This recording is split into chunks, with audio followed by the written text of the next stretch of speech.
Hey, what's up, everybody? It's your friendly neighborhood Birdman here. Today, I have something a little different for you guys. I watched 4 movies over the past week, and I really want to talk about all of them. And I did want to make 4 separate videos talking about all these movies, so decided to condense them all into one video. And I just wanted to talk about all these movies in one video. So, first up is going to be Space Jam.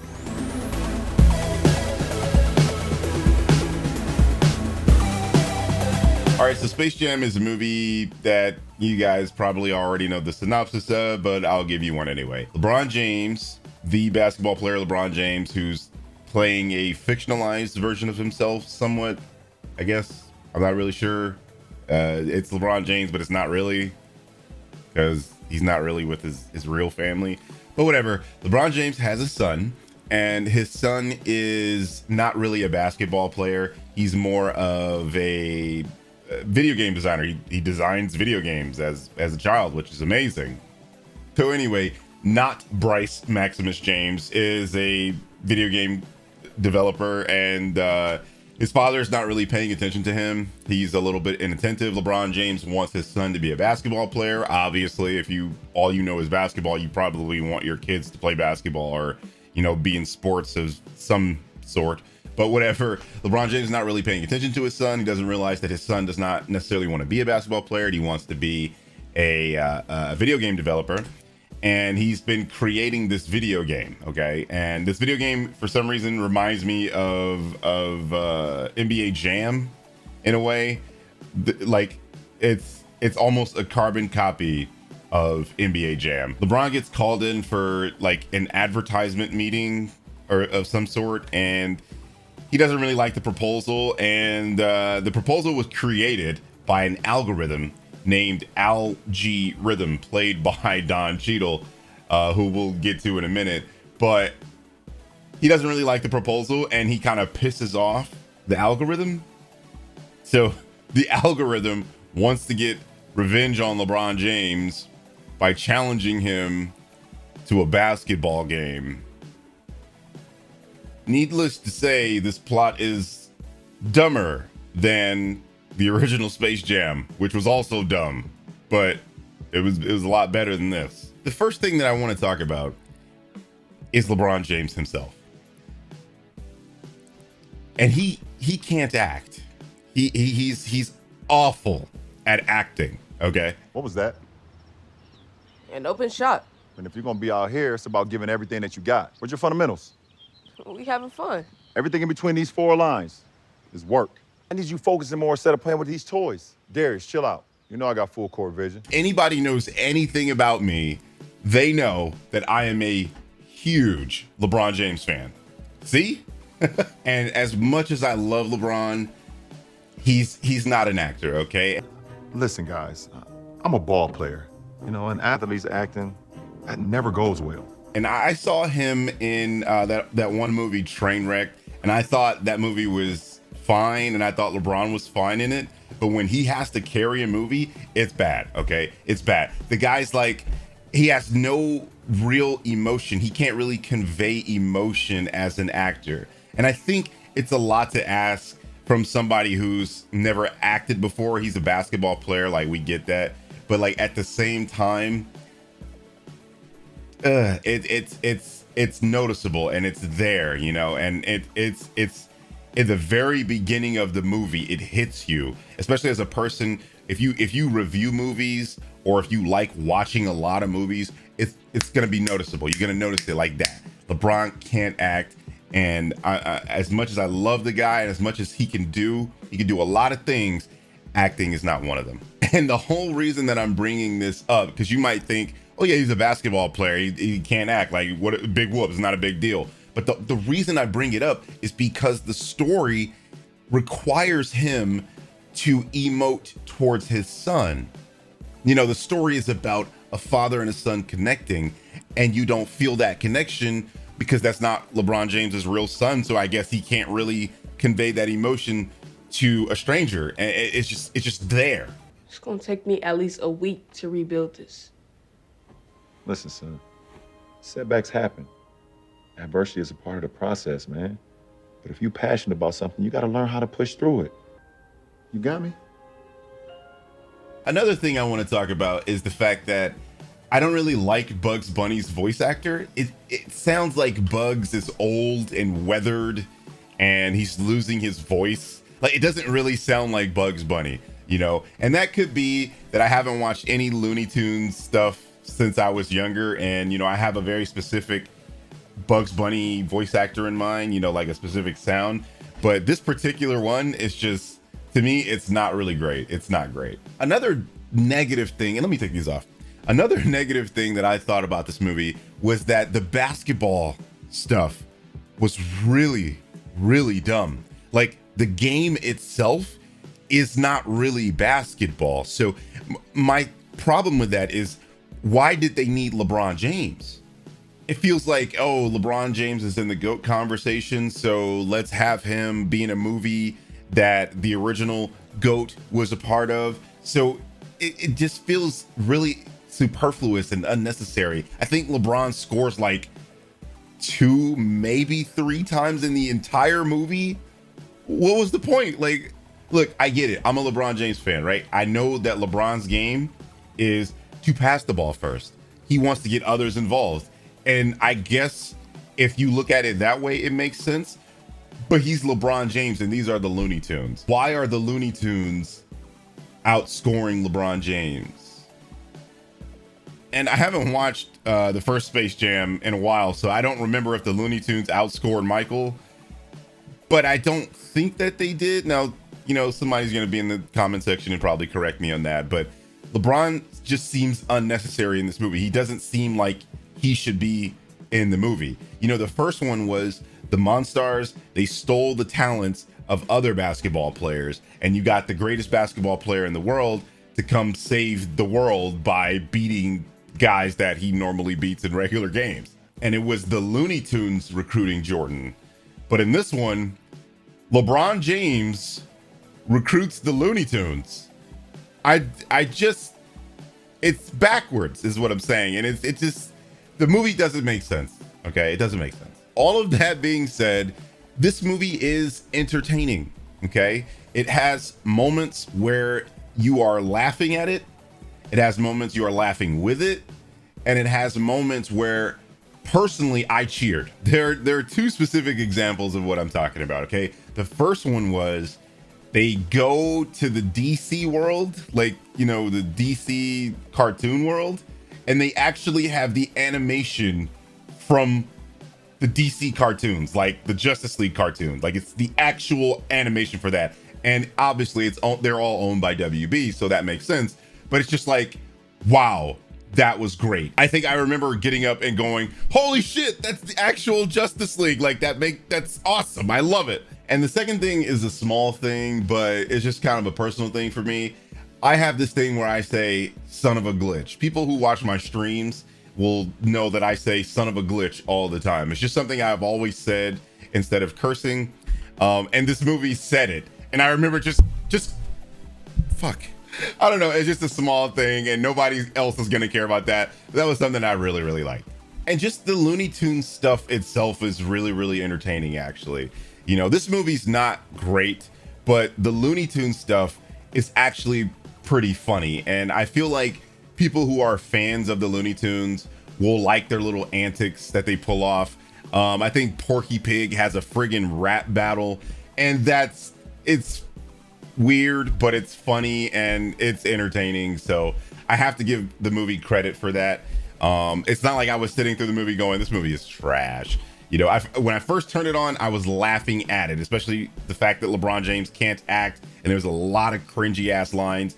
But the movie is entertaining, you know, once you get past the beginning of it. And Don Cheadle is just fantastic. The guy's the best part of the movie.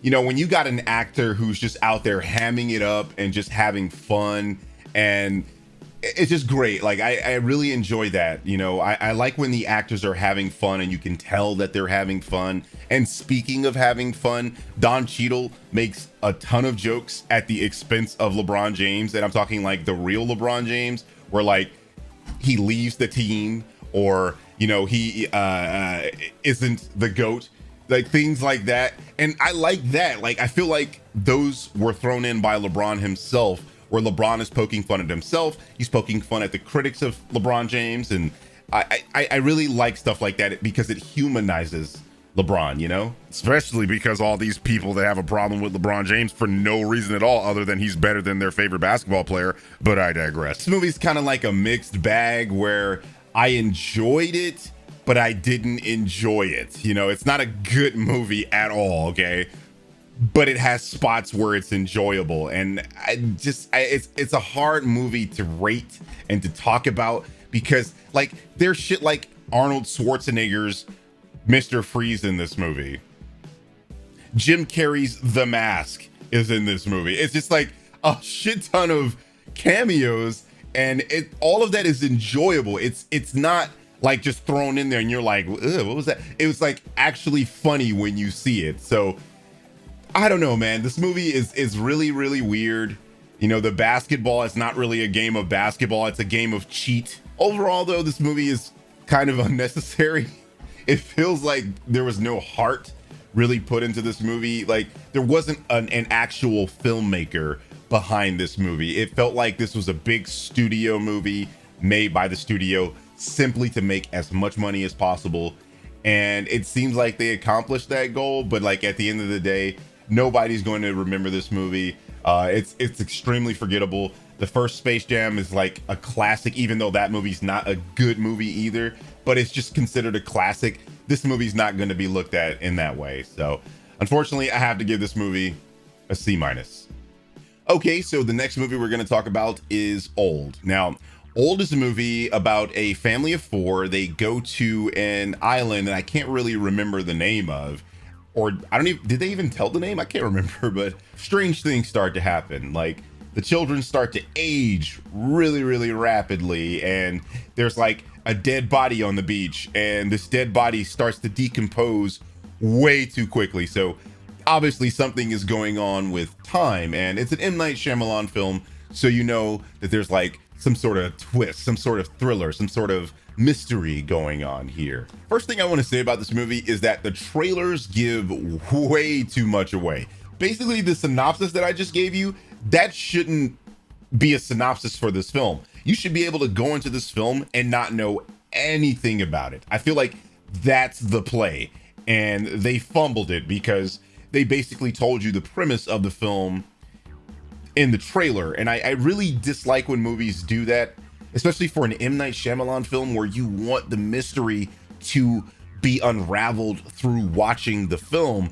And there's no like suspense when you know that something is going on with time. And unfortunately, that's all the movie is.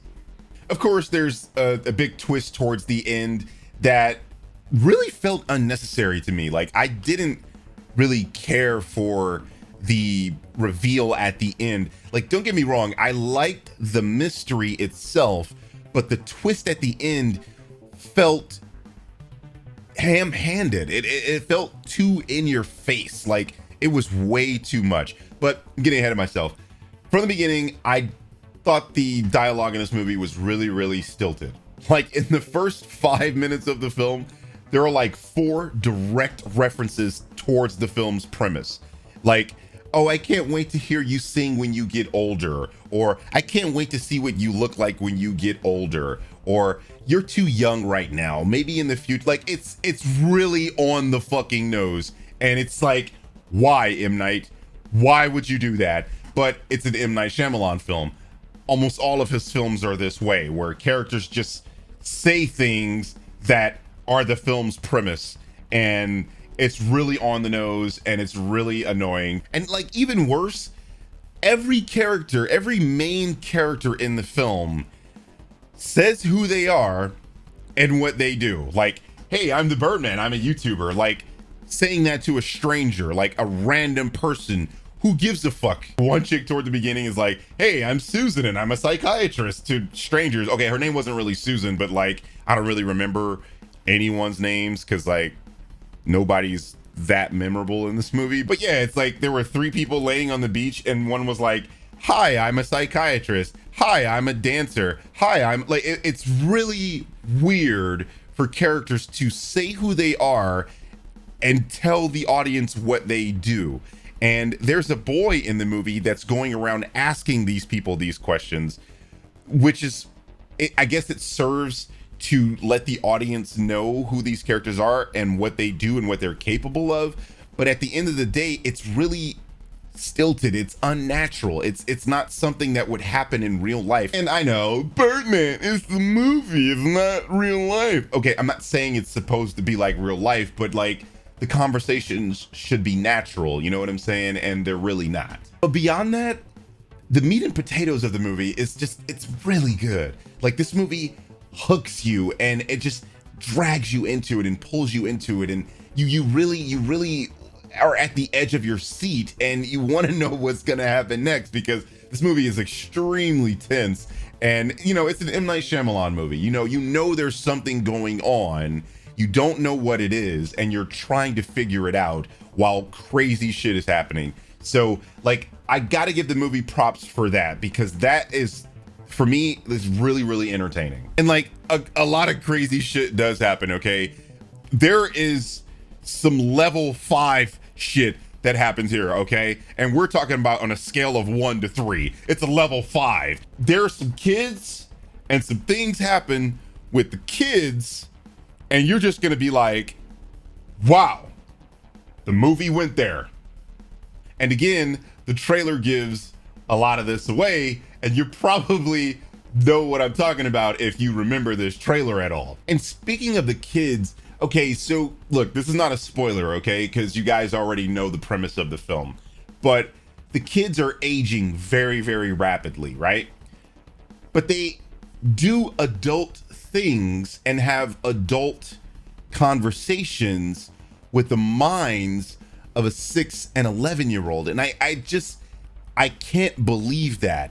Like, if you are whatever age you are now and you age, say, 50 years in a day, you're still going to have the mind of whatever your current age is. But this movie makes it seem like these kids just know certain things and know how to say and do certain things as 6 and 11-year-olds.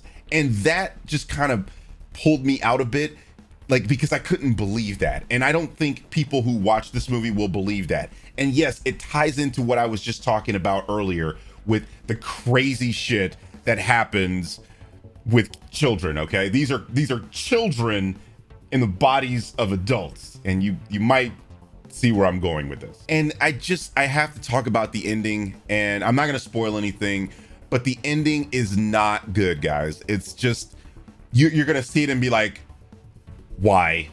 This movie could have ended at a certain point, and it chose to end here, and you're like, this was unneeded. Like, you get it, it's an M. Night Shyamalan movie, there has to be some sort of a twist, but this particular twist could have just stopped at a certain point, but it just kept going on and on and on, and you're like, this wasn't the ending. You know, I feel like a lot of movies today have 6 or 7 fucking endings where like they tested it for an audience and maybe they felt like, hey, this ending didn't work, or the audience didn't care for this particular ending, so we're gonna throw a ton of endings in there and just kind of see where it goes and let the editor figure out what the ending of this movie should be.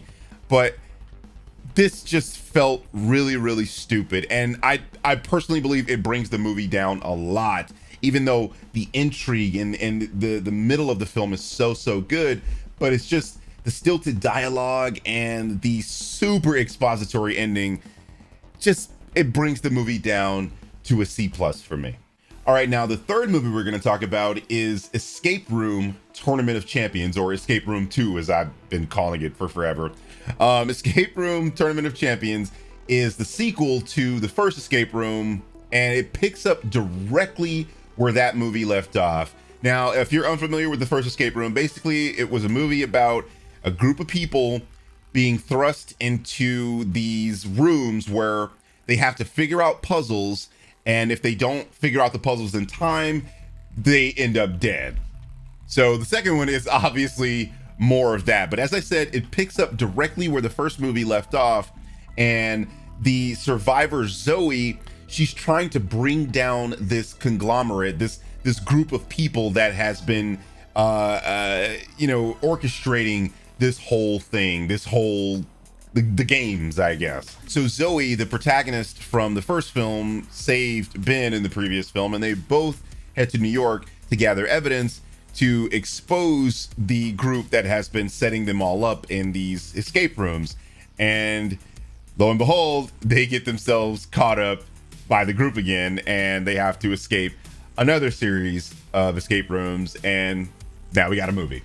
The first thing that I like to talk about in this movie, okay, and it might sound weird, but everyone knows exactly what they need to do. And I know what you're thinking. Duh, it's the Tournament of Champions. They should know what they need to do. These guys are the survivors in the previous movie, duh. Yes, but it's a little unbelievable. Like, there are certain things that happen in these rooms, and there are certain puzzles that need to be solved, and they just figure it out. I feel like regular people, even survivors of the previous games, would be like, I don't know what the fuck to do. And they would die. Because some of these puzzles are big brain shit. And considering the amount of idiots in America, there's no way random people from off the street gonna figure this out. I don't believe it. I don't believe it. But like, here's the weird part about all of this. These people make dumb decisions that result in their death. It's like, you're smart enough to figure out this puzzle here, but you're a dumbass, and that's why you died. It's like, I can't marry these two ideas. They just don't make sense to me. It's like, you're big brain enough to figure out this fucking puzzle that requires calculus and trigonometry at the same time as knowing biology, but like, you can't figure out that red plus blue makes purple. It's just like they make stupid decisions that makes them die. You're Albert Einstein and a flat earther at the same time. It's just, I don't understand that. But all of that being said, this movie is enjoyable as heck. I really, really like this movie. I thought it was really tense, really exciting. These puzzles, as I said, they're like big brain type of puzzles, okay? So I really like when movies and shows do things like this. Like, one of my favorite shows is called The Liar's Game. If you've never heard of Liar Game, it's basically a show based on a Japanese manga, and like, these characters are thrust in a situation that's like life or death, and they have to figure out things in order to escape. And I'm being very, very vague here, but it sort of relates to Escape Room, where you have to have really, really intelligent characters, and they must figure out puzzles in order to survive. But like, Liar Game does it in a way that is extremely enjoyable, and I think that's why I really, really like the Escape Room series, because it reminds me a lot of Liar Game. You have really intelligent characters figuring out crazy shit, and then you got people that when they don't figure it out, they die. It's just really, really entertaining stuff. But I highly recommend Liar Game if you haven't seen that. Once they enter a room, you're like looking around and trying to figure out what the puzzle is gonna be and how they're going to figure this out and who's gonna die. And it's really, really enjoyable for that. And I really think the average person that watches this movie is going to enjoy it. And it's weird that I say that, because when I went to go see it, nobody was in the theater. I was actually a little nervous because I was the only one in this gigantic theater watching a tense thriller horror style movie, and it's just like no one's around me, but I'm like hearing noises and shit. So it was fun for that. Like, I felt like I was in a fun house, you know what I mean? Like that scary feeling that you get. But the point is that nobody watched this movie. Like, I feel like I'm the only one who's seen it, because I don't see anybody talking about it. But I really recommend people check this out.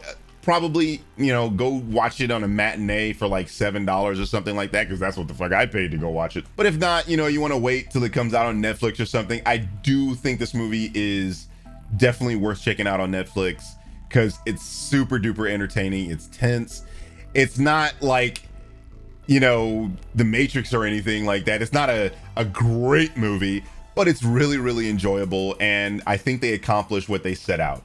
I will say that the movie feels sterile in a way, like a early 2000s zombie movie where it's like filmed in nowhere, Canada. You know what I'm talking about? That sterile feeling that makes it feel like it's not set in a real world. But that doesn't really detract from the movie much for me. I actually really enjoyed this movie, and I can't really say too much else about it. I'm gonna give this movie a B-. Okay, and the final movie we're gonna talk about today is Snake Eyes: G.I. Joe Origins. So basically, this movie is about Snake Eyes, the character from G.I. Joe. Now, it's really weird because most people don't know G.I. Joe. G.I. Joe is a property from the 80s. It's not something that's relevant in today's era. So it's kind of hard talking about this movie. It's kind of hard explaining what it's about. But essentially, it's about an orphan who grows up to be a ninja. Okay. This child's father gets killed, and he spends his life trying to find his father's killer. And in the midst of doing that, he becomes this like really, really proficient fighter, and he gets recruited by the Japanese Yakuza. And then, gosh, it's really hard to talk about this. It doesn't make a lot of sense. Okay. He gets recruited by the Japanese Yakuza, and then he gets recruited by a very wealthy Japanese ninja family. And the reason he gets recruited by the wealthy Japanese ninja family is that he saves the son of that family from being killed by the Yakuza. And because he saves the son of this wealthy ninja family, the son of the wealthy ninja family brings him in and decides to turn him into one of them, and not really train him because he's already trained, but I'll talk about that later. But basically brings him into the fold, and then he turns into Snake Eyes, the character from G.I. Joe. Before we talk about what I liked and didn't like about this movie, holy shaky cam, Batman. What the fuck is wrong with this movie? I don't get why they decided that every scene needed shaky cam. Okay? Every scene. It's not like just the fights are in shaky cam. It's people walking in shaky cam. What is that? Why is it that Hollywood decided shaky cam is what people want to see and what makes an action scene look good? First of all, you can't see the action with shaky cam, and I think that's probably why they do it, because the actors that they have, and I'm not talking about this movie, I'm just talking about Hollywood in general, typically aren't martial art artists. They're not martial artists, right? So they can't really fight, and it doesn't look convincing. So they have to shake the camera so you can't really see what the fuck's going on. The problem with that is that you can't see what's going on. And speaking of shaky cam, the movie is jump cut the movie. You remember that scene from Taken where it takes 15 fucking shots for Liam Neeson to jump over a gate?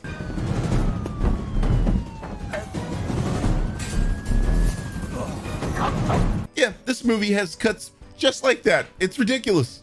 This all combines to be really disorienting, especially for people who have some sort of motion sickness. I feel like people are going to walk into this movie and walk out with a headache. I remember this being a really big thing when the first Cloverfield movie came out. Some people were reporting that they had migraines and motion sickness. People were vomiting from watching that movie. Yeah, I would just advise caution for anyone who is suffering from any kind of motion sickness, because this movie's gonna get you. That being said, the fight scenes are decent enough, they're workable. felt like they were a little lacking. They lacked a lot of weight and gravity and punch. You know what I mean? Like if you watch a movie like The Raid, you will compare that to this and go, yeah, this movie's not as good as that. And as far as the action is concerned, I don't mean like plot or anything like that, but just the action in this movie is just seriously lacking in weight.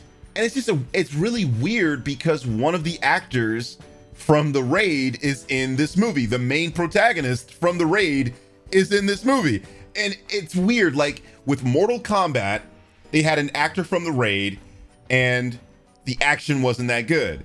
This movie has an actor from The Raid and the action isn't that good. So it's like there seems to be some sort of a thread here where it's like we're gonna get actors from The Raid but not be as good as that movie. And I think it has a lot to do with them not using these actors. The actors from The Raid are actually martial artists and choreographers themselves. So it seems like they didn't hire them to choreograph the movie, and I felt like they should have. And they should have done that in Mortal Kombat 2, but I digress. We're done talking about that fucking movie. The fight scenes are okay. They're just not as good as they could be. And combined with the million cuts and the fucking shaky cam, it's just like, it makes it for an unpleasant experience.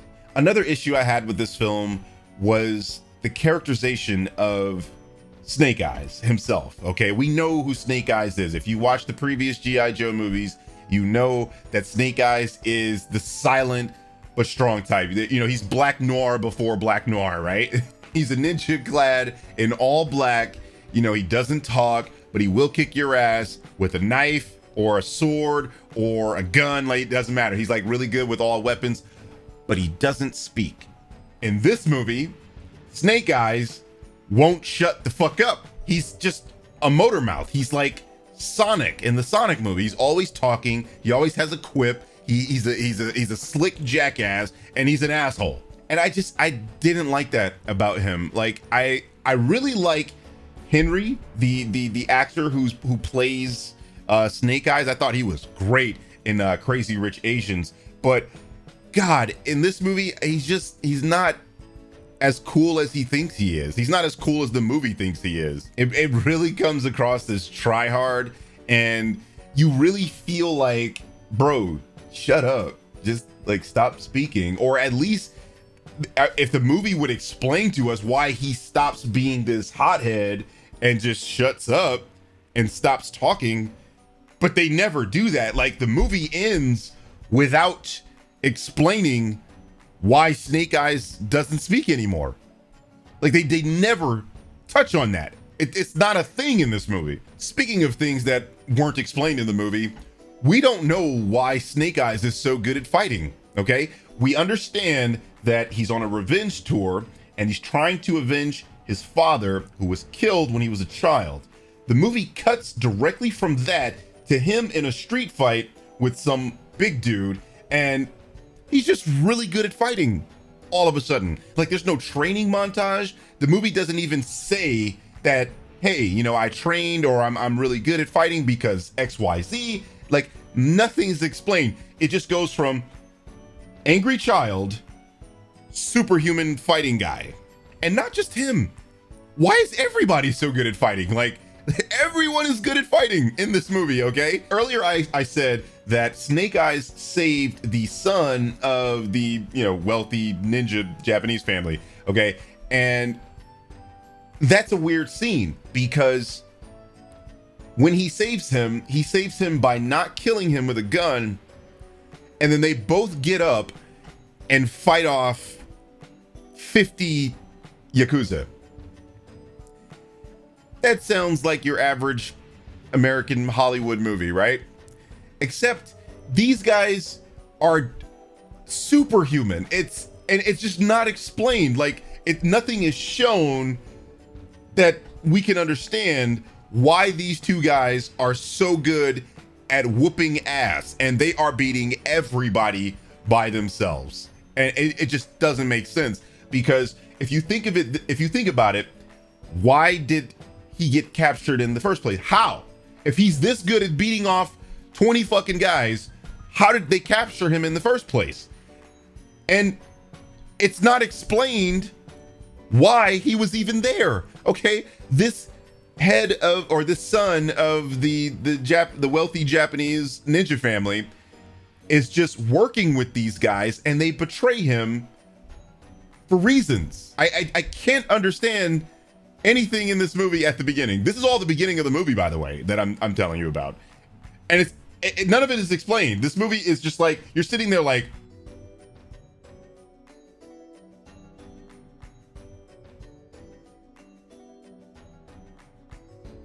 okay. And it doesn't stop there. Okay. In the second act of this movie, there are giant CGI snakes just out of nowhere, just random, just giant, and they call them anacondas. I happen to know for a fact that anacondas don't exist in Japan outside of a zoo or some shit, but it's just like why do they have giant snakes in this movie? Oh, because the character's called Snake Eyes.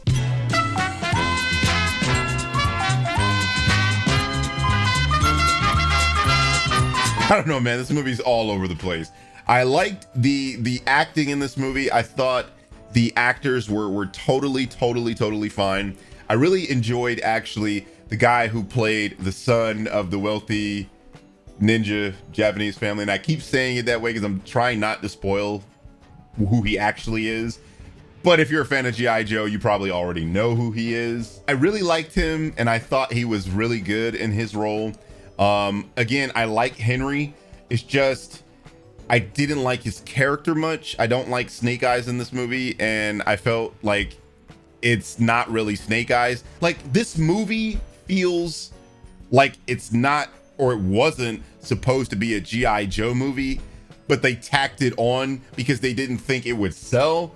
And I hate when movies do that. I really fucking hate that. It's just like, make an original property. I'm cool with original properties. People don't like rehashes and remakes and, you know, all these weak, loose tie-ins and prequels and shit. People like original stories. So, you know, I feel like this movie would be so much better if it was an original story and they didn't try to tie it in with the G.I. Joe stuff, because the G.I. Joe stuff comes in at the end of the movie and you're just like, this movie didn't need that. So, like, other than really decent acting and, you know, some mildly enjoyable fights, you know, interspersed with all these fucking jump cuts and shaky cam, there's not really much to like about this movie. This movie is not great. It's overly long for no reason, and it's just not enjoyable to sit through, and you're probably gonna walk out with a headache. So I unfortunately have to give this movie a D+. So those are my thoughts on the 4 movies that I saw this past week. If you have seen any of these movies or all of these movies, let me know what you thought about them in the comment section below. I'm pretty sure some of you are going to disagree with me on Space Jam. I know this because we've been having this discussion on stream and we've been having this discussion in Twitter, and I've already seen a lot of people like that movie and I just wasn't really feeling it. But whatever your thoughts, let me know in the comment section below. Anyway, this has been your friendly neighborhood Birdman, and I'll catch you guys later.